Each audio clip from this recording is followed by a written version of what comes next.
اعوذ باللہ من الشیطان الرجیم بسم اللہ الرحمن الرحیم الحمد للہ رب العالمین وصلی اللہ علی سیدنا محمد وآلہ الطاہرین اما بعد فقال اللہ تبارک وتعالی فی القرآن الکریم وما ارسلناک الا رحمۃ للعالمین۔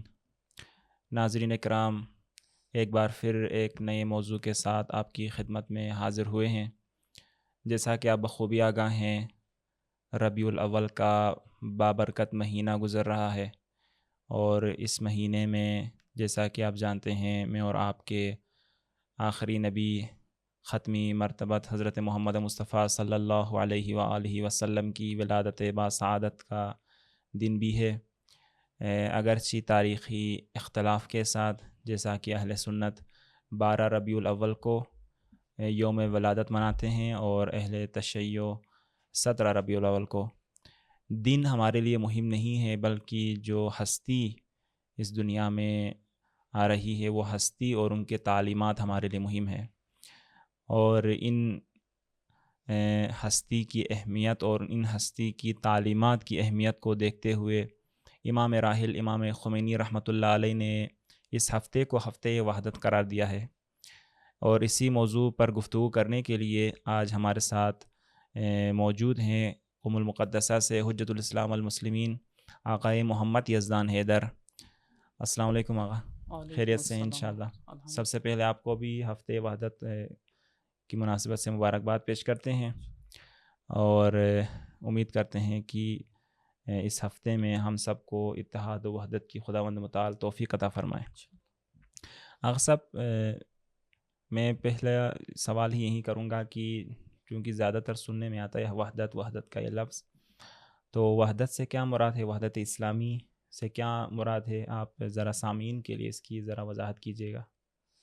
اعوذ باللہ من الشیطان الرجیم، بسم اللہ الرحمن الرحیم، الحمد للہ رب العالمین وصلی اللہ علی محمد وآلہ الطاہرین۔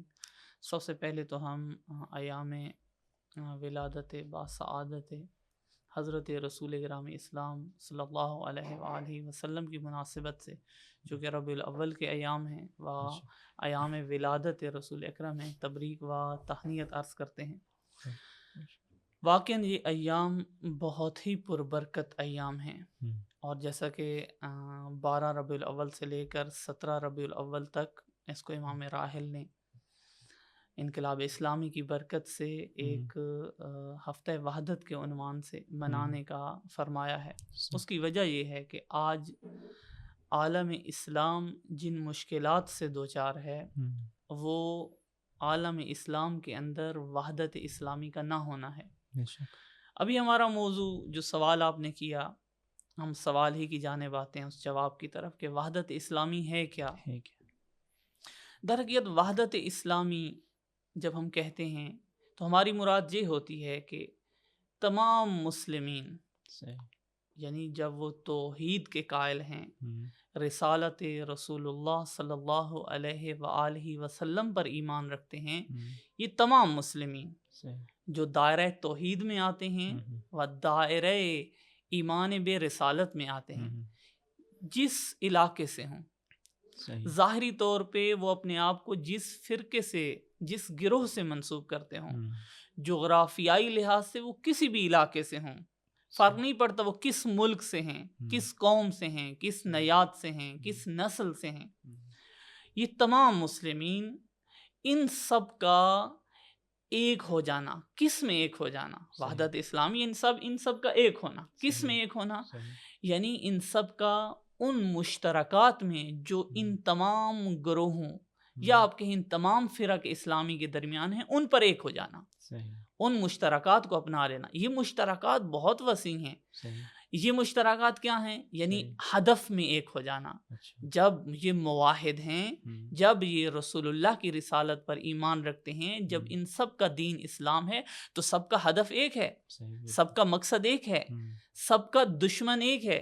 وہ دشمن جو دین کا دشمن ہے، وہ دشمن جو توحید کا دشمن ہے، وہ دشمن جو نظام اسلامی کا دشمن ہے، وہ دشمن جو رسول اللہ کی رسالت کا دشمن ہے، وہ دشمن ان سب کا مشترک دشمن ہے۔ بس دشمن دشمن مشترک ہے اور دشمن بھی ان سب کو ایک نگاہ سے دیکھتا ہے. کیوں؟ چونکہ یہ مسلمان ہیں, چونکہ یہ دین اسلام پر عمل پیرا ہیں. جب دشمن مشترک نگاہ رکھتا ہے تو یہ بھی ان مشترکات پر ایک ہو جائیں, اپنے اہداف, ان اہداف کے لیے منصوبہ بندی کی خاطر مل جل کے بیٹھیں, ایک ہو جائیں اور ایک ہو کر اپنے باہمی معاملات کو طے کریں. اگرچہ ان فرق کے درمیان کچھ اختلافات ہیں لیکن وہ اختلافات تفرقے کا باعث نہ بنے, ان اختلافات کو ہوا نہ دیں, بلکہ ان اختلافات کو اپنے دائرہ نظری تک محدود رکھیں. اعتقادی و نظریاتی طور پہ جو جس نظریے کا بھی قائل ہے وہ اس نظریے کو وہیں تک رکھے, لیکن اس نظریے کو بنیاد بنا کر اختلاف پیدا نہ کرے. جیسا کہ قرآن, اگر ہم وحدت اسلامی کا موضوع قرآن کریم سے دیکھنا چاہیں, جیسا کہ قرآن کریم میں ہے, اعوذ باللہ من الشیطان الرجیم, وَاعْتَصِمُوا بِحَبْلِ اللَّهِ جَمِيعًا وَلَا تَفَرَّقُوا. اگر وہ کہتا ہے وحدت اسلامی کیا, یعنی یہ, یعنی اعتصام بحبل اللہ جمیعاً, سب کے سب. اور بعض روایات میں آئے, ہماری بعض روایات میں, کہ خود حبل اللہ سے کیا مراد ہے. روایات نے صریح فرمایا ہے کہ حبل اللہ سے مراد توحید اور ولایت ہے.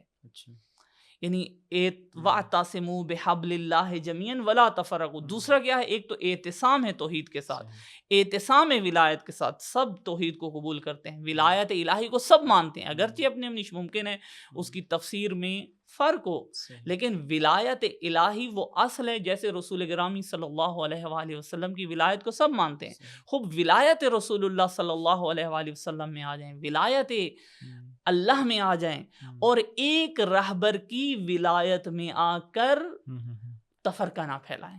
ایک توحید, دوسرا تفرقے سے. تفرقہ یعنی کیا, یعنی اپنی مختصات و جزیات کو لے آنا اور ان کو اتنا بڑا کرنا کہ دوسرے مسلک کے مقابل میں قرار دینا اور دلوں میں نفرتیں اجاگر کرنا. قرآن کا صریح حکم ہے, ہم یوں کہیں کہ وحدت اسلامی نہ فقط ایک موضوع, سماجی موضوع ہے, بلکہ معاشرے کے لیے اللہ تعالیٰ کا ایک بنیادی ترین فریضہ ہے جو اللہ نے تمام مسلمانوں کے لیے لازم قرار دیا.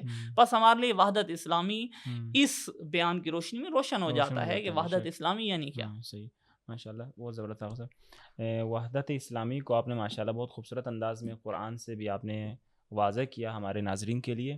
میں چاہتا ہوں اسی کو ہی آپ ادامہ دیں, اس کو تکمیل تک پہنچائیں, اس کی اہمیت کے اوپر بھی تھوڑی سی آپ روشنی ڈالیں. وحدت اسلامی کی اہمیت کیا ہے, جیسا کہ آپ نے خود اس کی تعریف سے وہ تو واضح کی ہے, لیکن اس کی اہمیت بھی تھوڑی سی وضاحت کیجیے.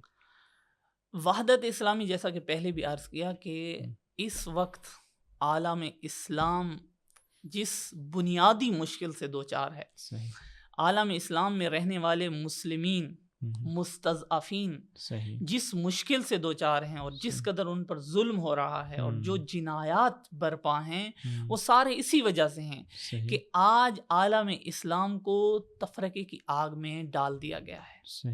چونکہ مسلمین متحد نہیں ہیں, ان کے دل آپس میں اس طرح سے نہیں جڑے ہوئے جس طرح سے جڑے ہونے چاہیے, جسد واحد کی طرح نہیں ہیں. وحدت اسلامی کے نہ ہونے کی وجہ سے آج فلسطین میں مظلوم موجود ہے, بھوک پیاس سے تڑپ رہے ہیں. مثلا یمن میں مظلومین موجود ہیں. مختلف اسلامی ممالک میں و غیر اسلامی ممالک میں مسلمین پر ظلم ہو رہا ہے, ان کے حقوق کی پائمالی ہو رہی ہے, لیکن آج دوسرے ممالک میں بیٹھے ہوئے مسلمین ان کو جو رد عمل دکھانا چاہیے تھا اس وحدت کی بنا پر, یہ وحدت ہے ہی نہیں کہ رد عمل دکھائیں. فقط ظاہری حد تک جو کچھ بعض اوقات ہم دیکھتے ہیں کہ غیر اسلامی ممالک میں مسلمین کے حق میں آواز بلند ہوتی ہے, لیکن اسلامی ممالک کے اندر وہ ولولہ, وہ جوش مسلمین کے لیے ہمیں نظر نہیں آتا. کیوں؟ چونکہ فرقوں کی بنیاد پر. کیوں ہم مدد کریں ان کی؟ چونکہ ہم سنی ہیں. کیوں ہم ان کی مدد کریں؟ چونکہ ہم شیعہ ہیں. وہ تو ہمارے مسلک سے تعلق نہیں رکھتے. یہ وہ بنیادی خرابی ہے, یہ وہ بنیادی مشکل ہے کہ حکم خدا وحدت اسلامی کو پس پش ڈال دیا گیا. جب تک وحدت اسلامی ایک حکم الہی بن کر لوگوں کی زندگی میں نہیں نافذ ہوگی، اور لوگوں کو یہ احساس نہیں ہوگا کہ وحدت اسلامی اللہ کا حکم ہے، اور جس طرح ہم اللہ پر ایمان رکھتے ہیں، توحید پر ایمان رکھتے ہیں، رسالت پر ایمان رکھتے ہیں، وحدت اسلامی بھی ایمان کا ایک بنیادی ترین رکن و ایک قرآنی اصل ہے۔ یوں نہیں ہے کہ ہم وحدت اسلامی کو، جب بھی وحدت اسلامی کا نام آئے تو یہ ذہن میں آئے کہ وحدت اسلامی تو بس کہنے کی حد تک ہے نا، ایسا نہیں ہے۔ وحدت اسلامی عالم اسلام کی بنیادی ترین مشکلات کو حل کر سکتی ہے، اور آپ کو پتہ ہے کہ جب بھی کوئی قوم، کوئی مسلک، کوئی گروہ متحد ہو کے مقاصد و اہداف کے لیے پلان کرتا ہے اور اس کو اجرا کرنے کے لیے، عملی کرنے کے لیے آگے بڑھتا ہے، تو متحد قوم، وحدت کی قائل قوم و مسلک و پیروکار یقیناً کامیاب ہوتے ہیں۔ ان کی نسبت جن کے مقاصد ان کے دین نے انہیں بہت بلند دیے ہیں، لیکن ان کے اندر تفرقہ موجود ہے۔ بس اگر وحدت اسلامی ہو تو عزت بھی ہے، ترقی بھی ہے، اعتصام بحبل اللہ بھی ہے، اللہ تعالیٰ کے حکم کی اطاعت بھی ہے، اور زندگی کے اندر اور مسلمین کے لیے وہ بنیادی ترین مشکلات جو اس وقت درپیش ہیں وہ حل ہو سکتی ہیں۔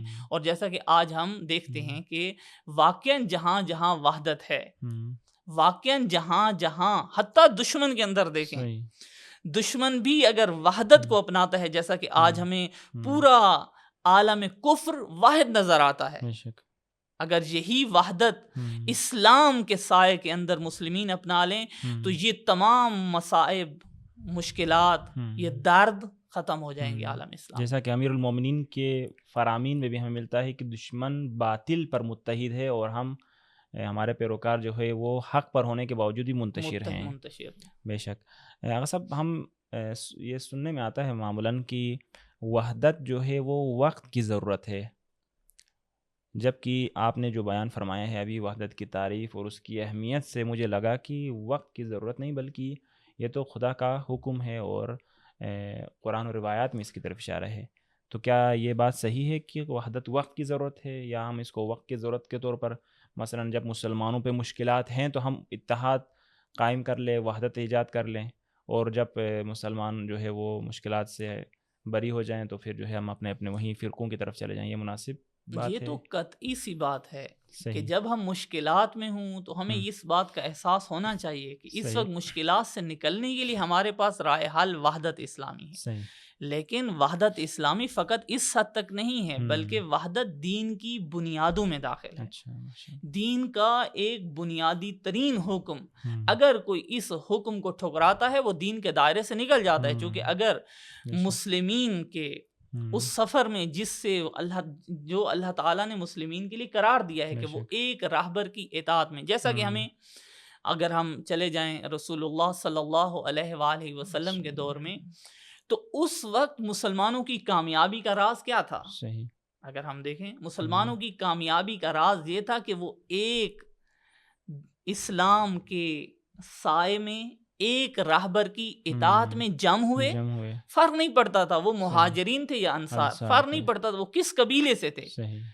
اور دشمن نے آپ نے دیکھا وہاں پر مدینہ کے اندر، مکہ کے اندر ابتدا میں، پھر جب مدینہ کے اندر ایک باقاعدہ سے ایک وحدت اسلامی قائم ہوئی، ایک راہبر دینی کی بنیاد پر، وہاں پر آپ نے دیکھا یہود، یہ مشرکین، انہوں نے کیا کیا؟ پہلا کام تفرقہ ڈالنے کی کوشش کی، اور منافقین جیسا پھوڑا مسلمانوں کے اندر ایجاد کرنے کی کوشش کی۔ بس اگر ہم یہ دیکھنا چاہتے ہیں کہ وحدت اسلامی آیا واقعاً فقط وقت کی ضرورت ہے، اگر ہم میں اور آپ مشکل میں ہیں اور فقط تکلیف میں ہیں، ظلم کے اندر ہیں، تو فقط وقت کی ضرورت کی خاطر سمجھ کر ہم آپس میں اتحاد قائم کریں نہ، ہمیں باہمی احترام ہمیشہ قائم رکھنا ہے، ہمیں توحید کی بنیاد پر اپنے مقاصد تعین کرنے ہیں، ہمیں ہمیشہ یہ کام کرنا ہے، ہمیں رسالت رسول اللہ پر ایمان رکھتے ہوئے رسول اللہ نے جو اہداف متعین کی ہیں امت اسلامی کے لیے، ان کے لیے ہمیشہ مل بیٹھنا ہے، اور ان کے حصول کے لیے ہمیشہ کوشش کرنی ہے۔ اور وحدت اسلامی یعنی یہ اور یہ ایسا نہیں ہے کہ مشکلات ہوں تو کرے نہ، حتیٰ عام دن رفاہی دنوں کے اندر بھی اگر ہم اپنے مقصد تک پہنچنا چاہتے ہیں تو ہمیں ایک اسلامی معاشرہ تشکیل دینا ہوگا، اور اسلامی معاشرہ تشکیل نہیں دیا جا سکتا جب تک کہ تمام مسلمین مل کر اسلامی اہداف کے لیے، مشترکہ اہداف کے لیے کوششیں نہ کریں۔ ایسا نہیں ہو سکتا کہ امت اسلامی کا ایک حصہ جدا ہو جائے، ایک حصہ دوسری طرف ہو جائے، تو وہ مشترکہ اہداف جو دین نے امت اسلامی کے لیے تعین کیے انسانوں کے لیے، وہ کبھی بھی حاصل نہیں ہوں گے۔ بس وحدت اسلامی ایک اسلامی بنیادی رکن ہے، جیسا کہ قرآن کریم کی آیت میں پہلے بھی اشارہ کیا آپ خدمت میں، وَاعْتَصِمُوا بِحَبْلِ اللَّهِ جَمِيعًا وَلَا تَفَرَّقُوا، اور یہ وہ امر ہے کہ خداوند متعال نے اس امر میں یہ نہیں کہا کہ جب تم آپس میں نفرتیں پیدا کر لو اور جب کوئی ظالم دشمن آ کر تمہارے اوپر حملہ کرے اور جب حملہ کر کے تم مشکلات کا شکار ہو جو پھر یہ کام کرو، نہ، مطلقہ یہ حکم ہے ہر حالت میں یہ کام کرنا ہے آپ نے۔ صاحب اہمیت بھی اتنی ہونے کے باوجود ہم دیکھتے ہیں اپنے معاشرے میں کہ تفرقہ زیادہ ہے، ان فرقوں کی صورت میں، مختلف رنگ و نسل کی صورت میں، لسان اور مختلف جو ہے وہ اس صورت میں، جیسا کہ آپ نے اشارہ فرمایا منافقین کی طرف جو یہودیوں نے مسلمانوں کے درمیان ایجاد کیے تاکہ مسلمانوں کا اتحاد توڑا جا سکے۔ آج کے زمانے میں ہم دیکھتے ہیں اپنے ارد گرد مختلف فرقوں کی صورت میں متشدد اور فرقہ پرست افراد بہت زیادہ ہیں۔ کیا ان کے ہوتے ہوئے وحدت اسلامی کا قیام ممکن ہے، یا صرف ایک خیالی آپ کہیں اس کو ایک تخیل کی حد تک ہے؟ قطعاً وحدت اسلامی ایک واقعی حکم ہے جو اسلامی معاشرے پر لاگو ہوتا ہے، یہ ایک واقعی حکم ہے، اور وحدت ممکن ہے، نہ فقط ممکن ہے بلکہ واقع ہو چکی ہے اور قابل وقوع ہے۔ اور دوسری بات کہ قطعی سی بات ہے، جب وحدت اسلامی ایک حکم ہے، کیوں حکم دیا گیا ہے اس کا؟ اس لیے حکم دیا گیا ہے تاکہ لا تفرقوا، آپ کو پتہ ہے کہ نہیں کب کی جاتی ہے، نہیں تب کی جاتی ہے، مثلا تفرقہ خداوند نے متعال کو پتہ تھا کہ یہ معاشرہ اس کے اندر تفرقہ ایجاد کرنے والے موجود ہیں، اس لیے اللہ نے حکم دیا لا تفرقوا، یہ کام نہ کرو۔ پس لا تفرقوا یعنی پس فرقہ واریت کو ختم کرنا ممکن ہے۔ جس طرح سے دشمن فرقہ واریت پھیلا سکتا ہے، اسی طرح سے یہ مسلمین اپنے دین پر عمل پیرا ہو کر اس فرقت واریت کی لعنت کو ختم کر سکتے ہیں، اور اپنے اندر باہمی احترام محبت قائم کی جا سکتی ہے، جیسا کہ ہم دیکھتے ہیں بہت ساری مثالیں، بہت سارے عرصے کے اندر، میں نے آپ کی خدمت میں مثال دی رسول اکرم صلی اللہ علیہ وآلہ وسلم کی۔ اسی طرح سے ہم مختلف مواقع پہ اگر مسلمین کے اندر دیکھیں، ائمہ خدا علیہ الصلوۃ والسلام کی حیات کے اندر دیکھیں، وحدت جب بھی ایک محدود گروہ اپناتا ہے یا ایک بڑا معاشرہ اپناتا ہے، یہ وحدت ان کے لیے ایک واقعیت بن کر ان کی مشکلات کو حل کرتی ہے۔ پس وحدت اسلامی کا تصور ایک خیالی تصور نہیں ہے۔ اگر کوئی شخص یہ سمجھتا ہے کہ یہ خیالی تصور ہے تو یقیناً دین سے بہت دور ہے، اور اگر آپ کو لگتا ہے کہ متعصب لوگ، فرقہ پرست لوگ، جاہل لوگ آ کر یا حتیٰ دشمن سازش کے ذریعے سے ان لوگوں کو میدان میں لا کر فرقہ واریت کی لعنت کو پھیلا سکتا ہے، اور یہ لعنت اس قدر بڑھ گئی ہے کہ آج ہمیں گویا یہ لگتا ہے کہ اب تو ہمارا سنی اور شیعہ کا مل بیٹھنا اور ان کے دلوں میں اس محبت کا ایجاد ہونا مشکل ہے۔ نہ، یہ ہماری دین سے نا آگاہی کا نتیجہ ہے۔ اگر ہم دین سے آگاہ ہوں اور خدا کے دین کو قبول کر لیں اور رسول اللہ کی رسالت پر ایمان لیں، تو اس بنیاد پر اگر ہم اپنے دلوں میں گنجائش پیدا کر لیں، اگر ہم اپنے دلوں کے اندر محبت پیدا کر لیں، ہر انسان کے لیے محبت پیدا کریں، چاہے جائے کہ مسلمان تو آپ کا اپنا ہے، مسلمان تو موحد ہے، مسلمان تو رسول اللہ کی رسالت پر ایمان رکھتا ہے، ان کے لیے دل میں جگہ پیدا کریں، تو یہ فقط خیالی تصور نہیں ہوگا بلکہ یہ وہ چیز ہے جو ہم روزمرہ مشاہدہ بھی کرتے ہیں، اور بعض اوقات محدود میدانوں میں یہ قابل عمل بھی ہوتا ہے۔ ماشاءاللہ۔ صاحب آپ ہمارے ناظرین کو یہ بھی بتائیے گا کہ وحدت اسلامی کے حصول کے لیے کن چیزوں کی ضرورت ہے، ہم کیسے وحدت اسلامی کی طرف جو ہے وہ سفر کر سکتے ہیں ان تمام رکاوٹوں کے باوجود؟ وحدت اسلامی کے حصول کے لیے سب سے اہم چیز جو ہے وہ یہ ہے، جیسا کہ میں نے آپ کو پہلے بھی عرض کیا کہ سب سے پہلا کام جو ہم نے کرنا ہے وہ یہ ہے کہ ہمیں باہمی احترام کی فضا کو بحال کرنا ہے. یعنی اچھا. باہمی ہم، احترام ہم، یہ بنیادی ترین رکن ہے وحدت کے حصول کے لیے. صحیح. ہم، فرق نہیں پڑتا فقط وحدت اسلامی نہیں، بے بلکہ شک. جہاں بھی آپ دو دلوں کو واحد کرنا چاہتے ہیں ہم، وہاں احترام کریں، صحیح. دوسرے کا احترام کریں. بے شک. حتیٰ جب یہ احترام کی فضا ٹوٹتی ہے، صحیح. فرق نہیں پڑتا وہ مسلمین ہو یا غیر مسلمین، ہم، جدائی آتی ہے. بے شک. احترام کرنا ہے. ہاں، ہم، احترام کا مطلب یہ نہیں ہوتا کہ ہم، آپ دوسرے مسلک کے پیروکار بن جائیں. بے شک. یہ احترام، ہاں. آپ احترام سے بات کریں، اس کے صحیح. مقدسات کا احترام کریں. بے شک. یہ شبہ بھی ایجاد کیا جاتا ہے کہ مطلب وحدت کا مطلب سنی کا شیعہ ہونا، شیعہ کا سنی ہونا. یہ اصل بھی وحدت اسلامی کے مفہوم میں یہ بات ہم، علماء تکرار کرتے ہیں کہ بے شک. وحدت اسلامی کا مطلب ہم، دوسرے فرقے کے مسلک کو اختیار کر لینا نہیں ہے، بے شک. بلکہ آپ جن نظریات کے قائل ہیں خصوصی طور پہ اور عمومی طور پر ہم، آپ ان کے قائل رہیں، بے شک. وہ اپنے مسلک پہ قائم رہے. ہم، لیکن جو آپ کے مشترکات ہیں ان مشترکات کے لیے باہمی جد و جہد کریں، اچھا. اور اس جد و جہد میں باہمی احترام بہت ضروری ہے. اچھا. کہ آپ اس شخصیت کا احترام کریں جو آپ کے صحیح. سامنے ہے، ہم، آپ ان کے مقدسات کا احترام کریں، ہم، احترام کے ساتھ ان سے بات کریں اور صحیح. اپنے دل میں محبت ایجاد کریں. ایسا نہ ہو صحیح. خدا نخواستہ یہ احترام فقط ظاہری حد تک ہو، نہ، اچھا. یہ احترام دل سے. جیسا کہ صحیح. آیت اللہ العظمیٰ سید علی سیستانی کا ایک معروف جملہ جو ہم سنتے بھی رہتے ہیں، صحیح. اور یہ واقعی ہے کہ صحیح. اہل سنت ہمارے بھائی نہیں بلکہ ہماری جان ہے، اور ہم، واقعاً ایسا ہے. یعنی صحیح. دین ہمیں اسی طرح ہی تعلیم دیتا ہے کہ ہم اپنے صحیح. مسلمین بھائیوں کو ہم، اپنی جان بنائیں بے شک. اور ان کا اس طرح سے احترام کریں. ہم، کس طرح ہم اپنا خیال رکھتے ہیں، کس طرح صحیح. ہم اپنے ہم، بھائیوں کا خیال رکھتے ہیں، ہم، کس طرح اپنے خاندان کا خیال رکھتے ہیں، صحیح. اس طرح سے کس طرح ہم اپنے ہم مسلک کا جو آپ سے ہم عقیدہ اور ہم فکر ہوتا ہے صحیح. کس طرح اس کا احترام کرتے ہیں، اسی صحیح. طرح ان کا بھی احترام کریں، ہم، ان کے مقدسات کا بھی احترام کریں. ایک ہم، دوسرا عرض کیا نا، صحیح. اہم ترین نقطہ مشترکات پہ توجہ ہے. صحیح. اور مشترکات میں اہم ترین چیز اہداف ہیں آپ کے. صحیح.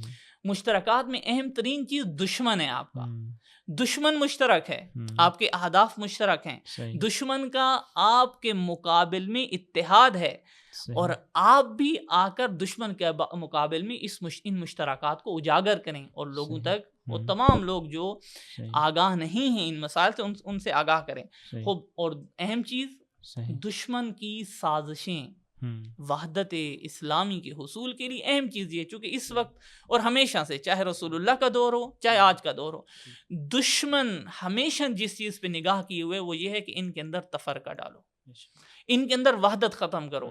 جب وحدت ختم ہو ان کی طاقت بھی ختم ہو جائے گی، ان کی قوت بھی ختم ہو جائے گی، ان کی فکر بھی ختم ہو جائے گی، اور ان کو جدا جدا کر کے ہم، نابود کیا جا سکتا ہے. اور جیسا کہ آج اسلامی ممالک میں ہم دیکھتے ہیں، ہم، افراد تو ہیں لیکن صحیح. افراد کے اندر ایمان ختم ہے، بے شک. افراد تو ہیں وہ ہم، قوت ختم ہے جس سے بے شک. دشمن کا مقابلہ کیا جا سکتا ہے.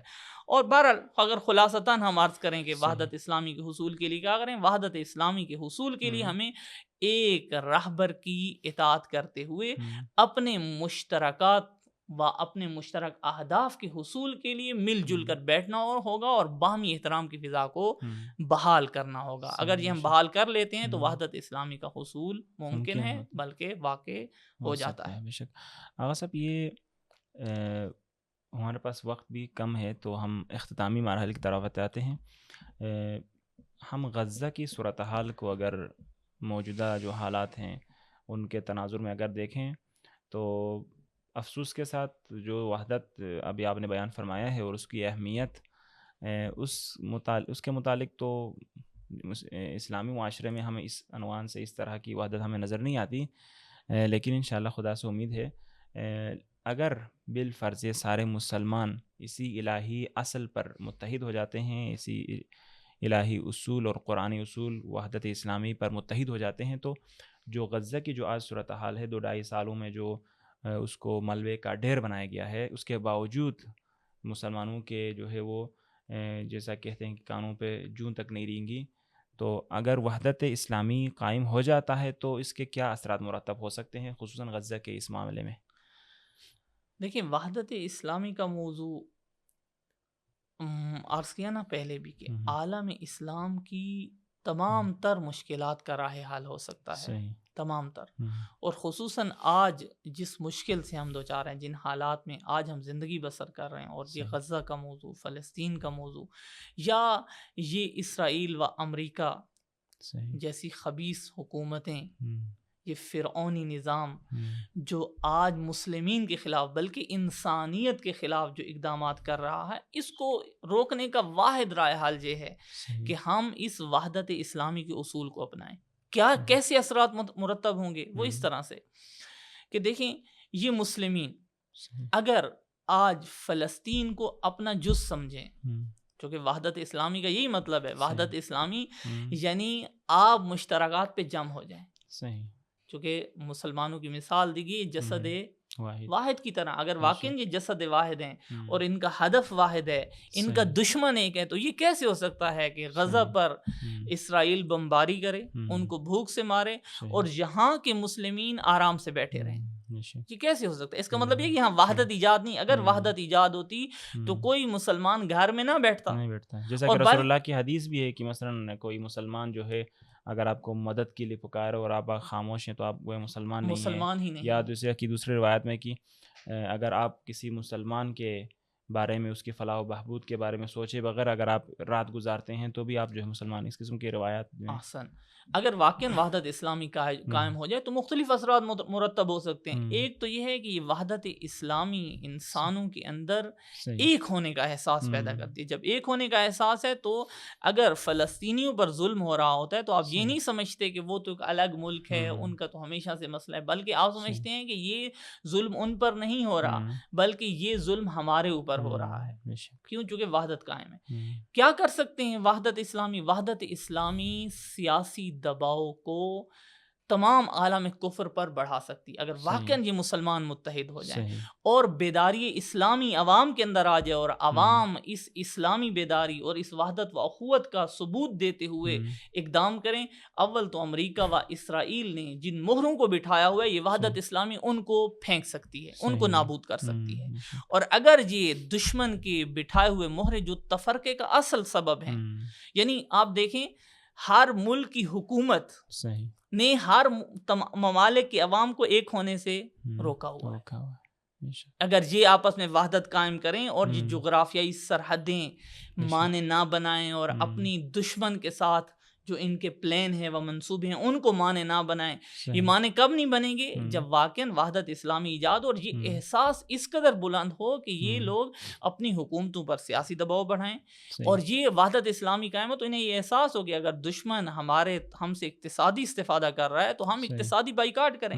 اور وحدت اسلامی سے یہ عملاً ممکن ہے. لیکن آج ہم دیکھتے ہیں ایک وقت میں یہ لہر اٹھتی ہے پھر فراموشی کا مطلب یہ ہے کہ وہ احساس وحدت اسلامی کا، وہ نتائج جو وحدت اسلامی دیتی ہے موجود نہیں. یعنی اس کا مطلب وحدت موجود نہیں ہے. واقعاً اگر وحدت موجود ہو، جیسا ہم دیکھتے ہیں اب انقلاب اسلامی ایران کو دیکھیں، وحدت کے نمونے بھی دیکھ لیں، ایسا نہیں ہے کہ بالکل نہیں ہے. یمن کو دیکھیں، اگر غزہ کے بچے بھوک سے مرتے ہیں تو یمنی آرام سے نہیں بیٹھتے.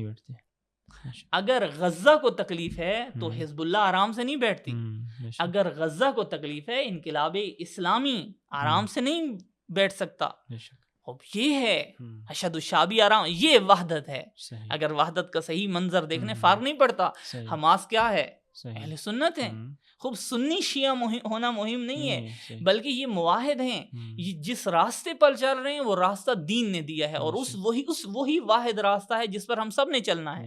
ہمارے مشترکات ایک ہیں، ہم سب میں ایک دوسرے کی جان بستی ہے. انہوں نے ثابت کیا ہے، یمن نے ثابت کیا. اگر آپ کہتے ہیں کہ وحدت اسلامی کیسے ممکن ہے، یہ نمونے ہیں آپ کے پاس. اور اس کے کیا اثرات ہیں آپ نے دیکھا. یہ یمن، چھوٹا سا یمن، اس نے جب وحدت کا مظاہرہ کیا ہے آپ نے دیکھا ہے دشمن کس قدر کانپ رہا ہے، اور ابھی تک کانپ رہا ہے. اور دشمن نے کس قدر ظلم کرنے کی کوشش کی ہے یمن پر بھی.